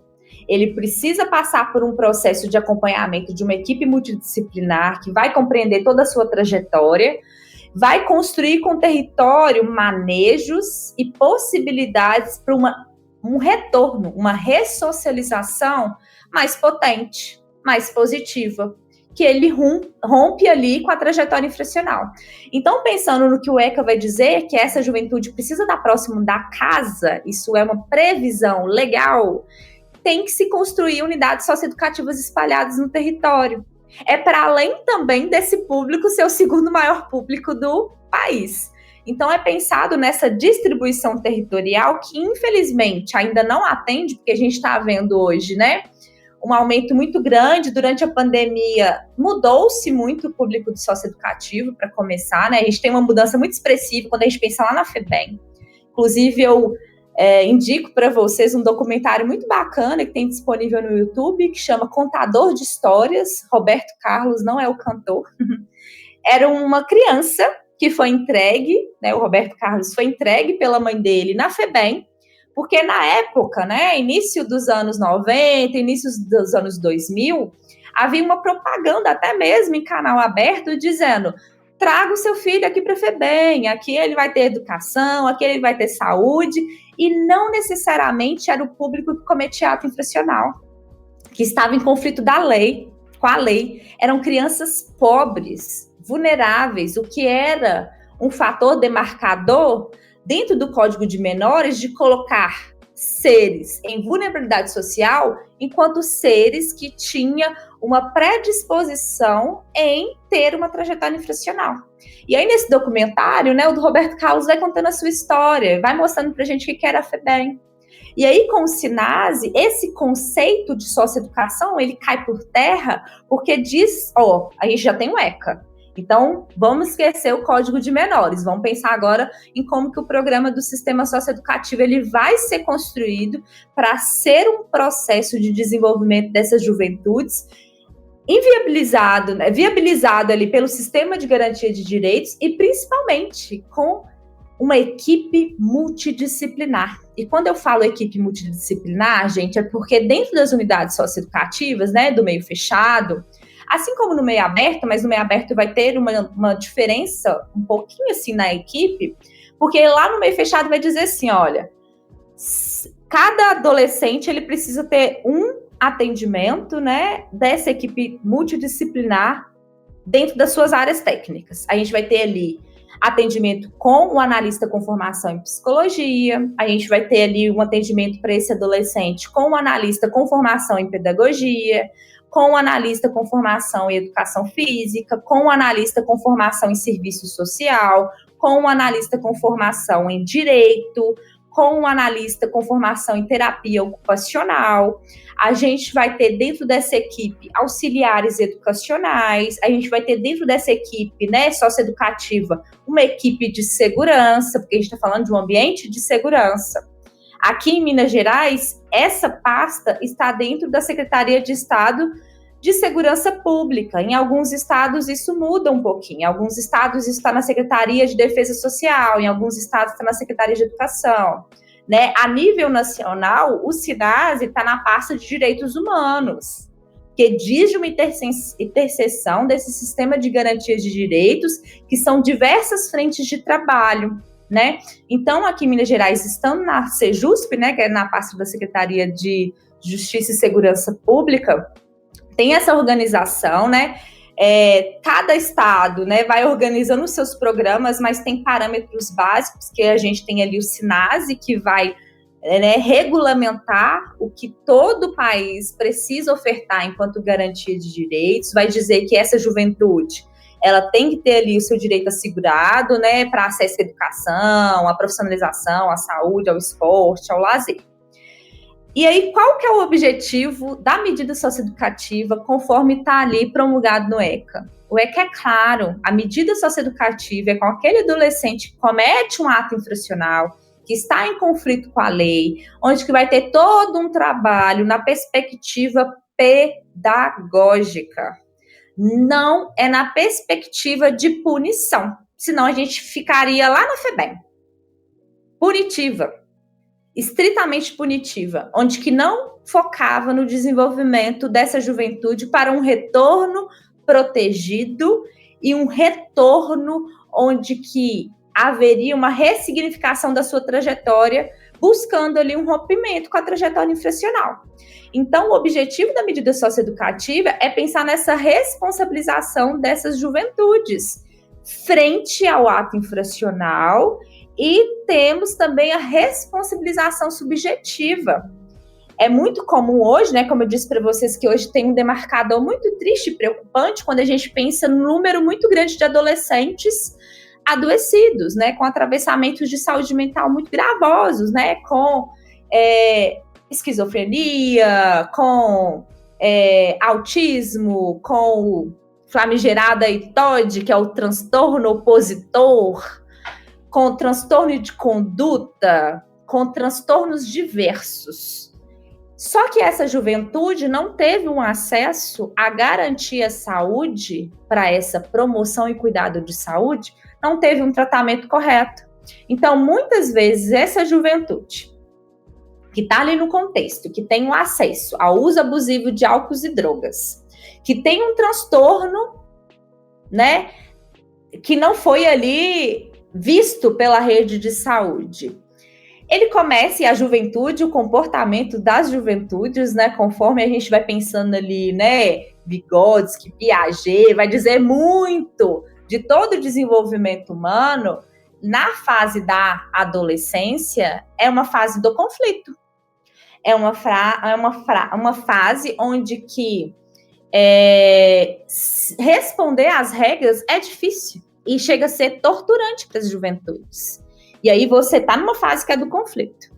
Você está no contexto social que você tem acesso a algo que vai te desregular em questões de saúde mental e física, que é o acesso ao uso abusivo de álcool ou drogas, por exemplo. E você não vai ter acesso ao cuidado de saúde mental. Então, a chance de você entrar no conflito é mais forte ainda.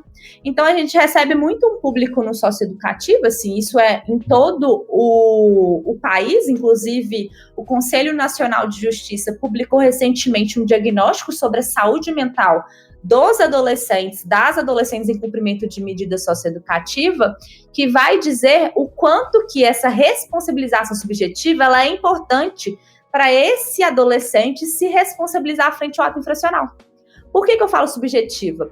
Porque você se responsabilizar frente ao ato infracional é você compreender a gravidade do dano que foi causado.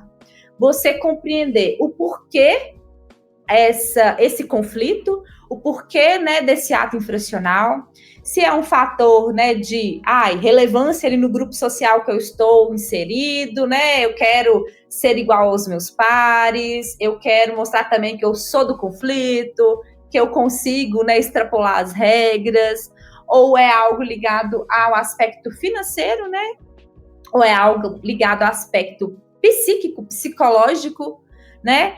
Então, assim, é um processo, né, dessa juventude que vai sendo permeada por aspectos sociais, culturais, econômicos, e essa consequência no ato infracional pode estar ligado a não ter um tratamento de saúde. Então, eu compreender que eu cometi um ato infracional, compreender que eu fui dar uma resposta para um grupo que eu queria fazer parte enquanto adolescente, e eu compreender, né, o dano causado ao outro ou a algo, e eu compreender que eu preciso de um acompanhamento de saúde para eu conseguir não entrar em crise. Não querer fazer o uso abusivo de drogas, por exemplo, ou não querer conflitar ali por um, né, comportamento fora, né, de padrões compreendidos, né, dentro dos espaços institucionais, que são diagnosticados aí com os TODs. Então, a gente vai trabalhar a responsabilização de forma mais ampliada, porque ela é importante. Às vezes, somente pelo ato infracional, ela é muito pouca, porque esse adolescente em desenvolvimento, ele precisa compreender o seu dever, porque a gente está falando também de uma juventude que está ali, ó, construindo o seu projeto de vida. E construir esse projeto de vida vai estar interligado em áreas de garantias do direito, né, educação, profissionalização, a saúde é importante para mim, então tá no meu projeto de vida, né, cultura, esporte também é importante, lazer é importante. Então essa juventude vai construindo um projeto de vida que ela vai se responsabilizando por uma trajetória que seja fora do infracional. E essa integração social das juventudes. Por isso que a gente não é uma instituição total. Por que a unidade socioeducativa não pode ser uma instituição total?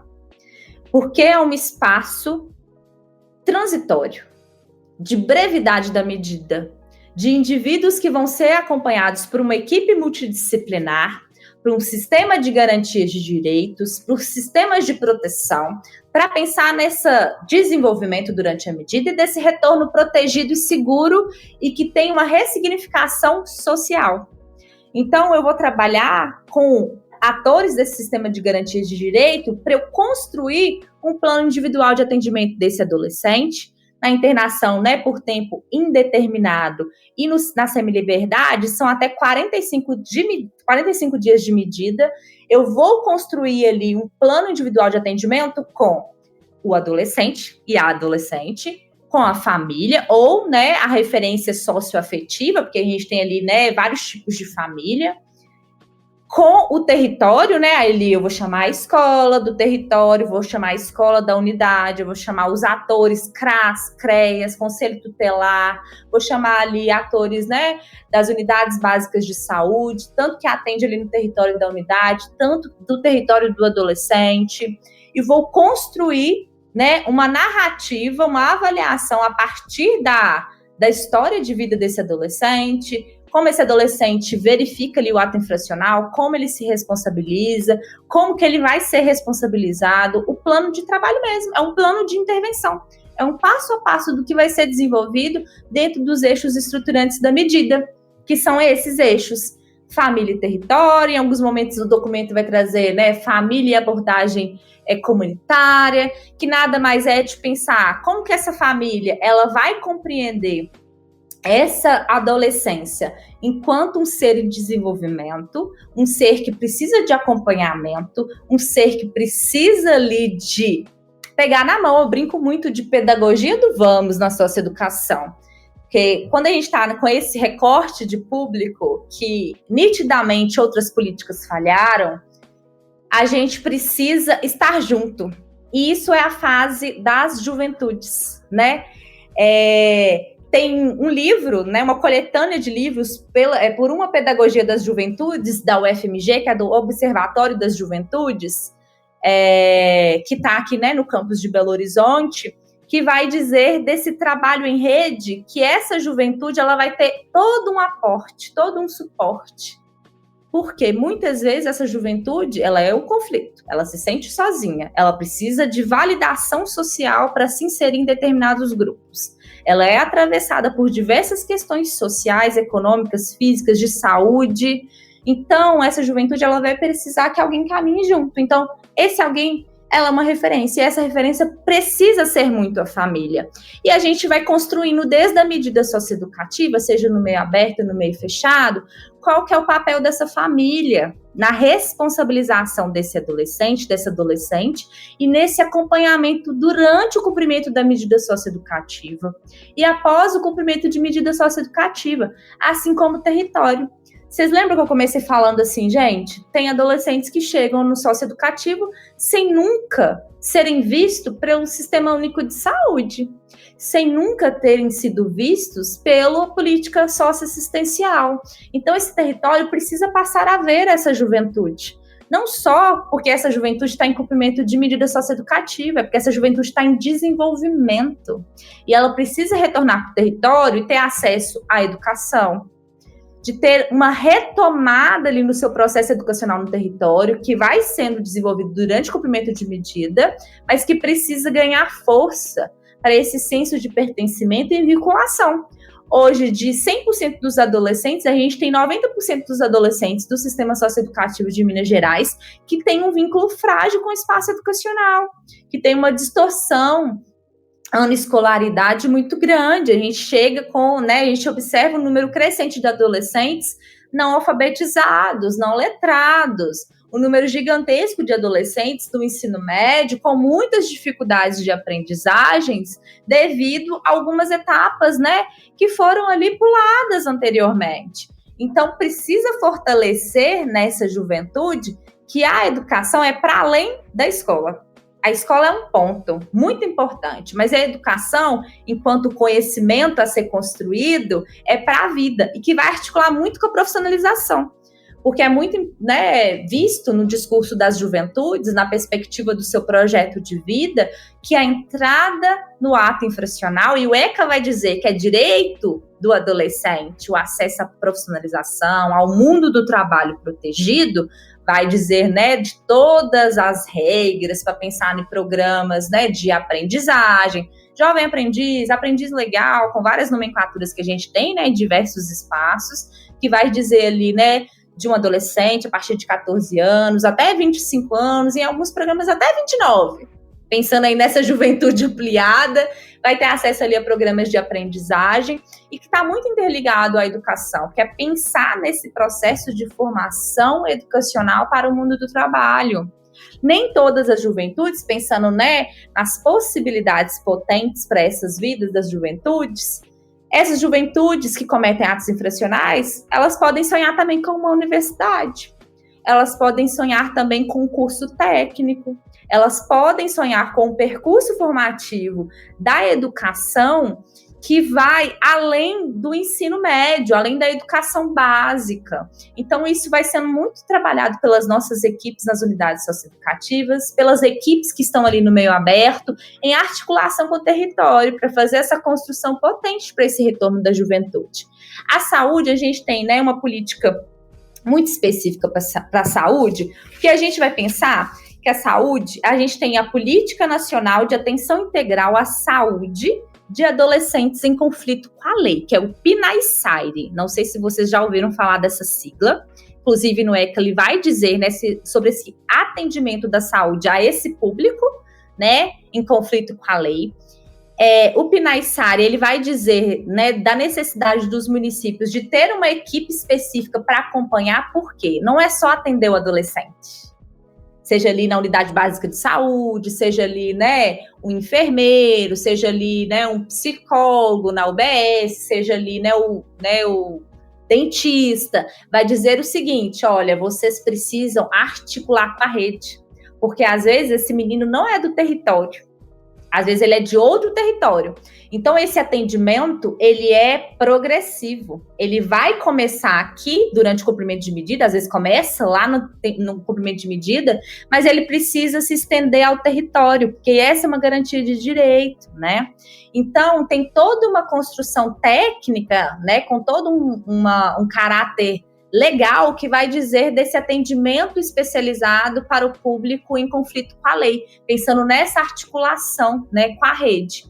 A gente vai ter ali, né, o esporte, a cultura e lazer enquanto um fator determinante, que a gente está falando de indivíduos em desenvolvimento. Então, a gente está falando, né, que o corpo está em desenvolvimento, que a mente está em desenvolvimento, que o cognitivo está em desenvolvimento, emoções à flor da pele. Então, o esporte vai ser um meio de acesso à garantia de direitos, a algo que vai ajudar muito no desenvolvimento dessa juventude. E isso vai ser ofertado dentro das unidades socioeducativas por meio das oficinas socioeducativas, que é uma metodologia utilizada dentro desses ambientes de privação de liberdade. A cultura, a gente está falando de um acesso e democratização das 7 artes. É muito comum, né, nos espaços, né, de territórios mais vulneráveis, a gente ouvir e sentir junto com as crianças e adolescentes que a cultura é só ali uma música que eu escuto no rádio, ou que eu vejo agora no meu smartphone, no YouTube. Às vezes essa juventude, essa infância, nunca teve acesso a um cinema, nunca teve acesso a um teatro, nunca teve acesso à dança, não só de ver alguém dançando ou se desenvolver na dança.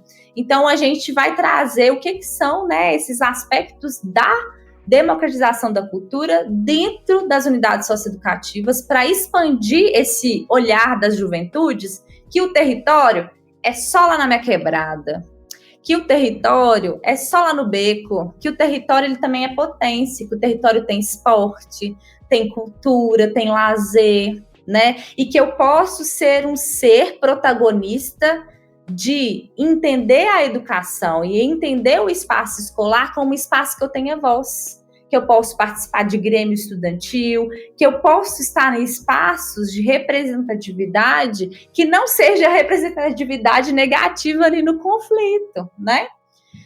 E aí, gente, né, eu trago um pouquinho para vocês, né, o quanto que essa equipe socioeducativa, o quanto que essa política socioeducativa, né, embasada ali no Estatuto da Criança e do Adolescente, que vai ganhando um contorno com o SINASE, né, que é o Sistema Nacional de Atendimento Socioeducativo, ela é para fomentar, né, experiências e possibilidades e, principalmente, né, a responsabilização e a ressignificação da trajetória dessas juventudes. Né? E eu vou finalizar a minha fala, assim, né, que o Antônio Carlos Gomes da Costa, ele diz que a medida socioeducativa é uma decisão. E o programa socioeducativo a ser desenvolvido é uma ação. Por que eu chamo atenção para isso? Vocês podem vir atuar com o público socioeducativo, né? Seja no meio fechado ou no meio aberto, onde que a gente vai trabalhar na perspectiva de garantia de direitos. E pensando na educação, a educação ela precisa ser esse espaço também de acolhimento para essas juventudes serem potentes, para essas juventudes estarem em espaços de experienciar o território de outra forma. Então, quando um professor chega na sala de aula e às vezes o supervisor escolar fala assim, aqui, vamos construir um projeto ali, ó, vamos levar esses meninos ali, ó, num museu, no território, como o professor Túlio deu o exemplo, levou lá no CRAS, no CREAS. Isso diz de olhar para o território sobre uma outra perspectiva. Uma perspectiva que meu território, ele não é só a quebrada, ele não é só o beco, ele não é só o conflito. Esse território tem espaço que eu posso pedir ajuda. Esse território tem um espaço que eu posso ter a garantia e o acesso a um direito, que eu posso ter acesso a projetos, que eu posso ter acesso a programas, que vai me ajudar, enquanto adolescente, a me desenvolver enquanto um sujeito potente, né? E isso, gente, é algo muito importante, porque a política pública, né, eu acho que teve um aluno que traz, né, o quanto que as próprias políticas públicas, elas vão sendo causadoras de injustiças sociais, eu acho que a gente pode ampliar, né, de violações de direitos. Mas a política pública, ela é executada por alguém, e esse alguém somos nós, enquanto agentes públicos da educação. Então, o espaço da educação, que é um processo de formação, um processo de construção de aprendizagem, ele precisa ser potente e ele está num espaço do território. Ele está envolvido com vários aspectos daquele território que diz o desenvolvimento. E aí, quando a gente fala muito de associar, não é à toa que vocês têm aula de humanas, né, na perspectiva de ciências humanas, para a gente ampliar esse conceito técnico da disciplina com a realidade, com o contexto social que essas crianças e adolescentes são oriundas, porque isso faz toda a diferença, né? Não adianta a gente trabalhar, né, somente o conceito ali da física, química, matemática em sua, né, integralidade de fórmulas e conteúdos programáticos, se eu não transmutar isso para a realidade social, se eu não dialogo com a realidade dessas juventudes. Isso é um fator determinante para um senso de pertencimento do espaço escolar. E a escola, não é à toa que hoje a gente discute muito sobre essa ampliação da equipe multidisciplinar nos espaços escolares. Não é à toa que tem concurso para o Estado e para o município para ter assistentes sociais, psicólogos, fonoaudiólogos, terapeutas ocupacionais, porque hoje na socioeducação a gente tem. Só que a socioeducação não deveria ser somente esse espaço que tem que ter uma equipe multidisciplinar.